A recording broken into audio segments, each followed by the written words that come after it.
بسوريا شو عاملين لأنه ما بنقدر نفوت على أي مستشفى، بس تفوت على المستشفى يا بيقطعوا لك العضو كله. You can't go to a hospital in Syria. If you go, you'll either be amputated or they'll take you to prison even if you're wounded. والله العظيم في ناس الجروح تبعتهم دودت.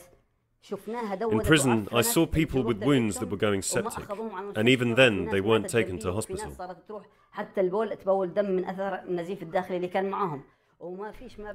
The man telling his story has fled to Jordan. It is February 2012, the Syrian conflict is already in its second year, and healthcare has been turned into a weapon of war. Hospitals are targeted by government forces, doctors are tortured or imprisoned, wounded and abused.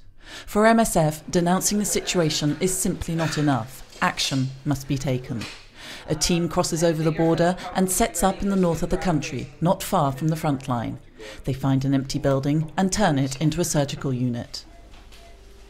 En 3 jours, on était capable de transformer cette maison en un hôpital avec une... In 3 days, we managed to turn this house into a hospital with around 15 beds, an intensive care unit with 3 or 4 beds, a resuscitation room, a recovery room, an operating theatre, a small laboratory and a sterilisation room.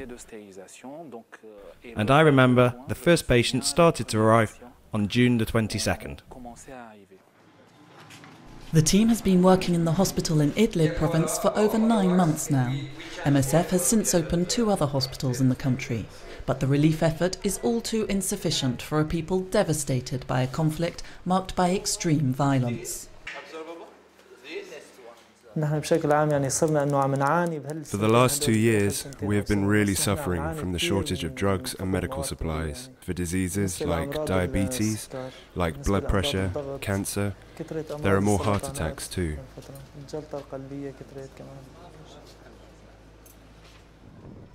Every day there's the same apprehension. Will there be a bomb? Will there be any victims?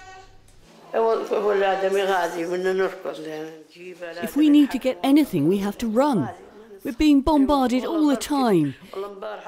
Yesterday morning, a plane bombarded a house, a whole family. 32 people in one house.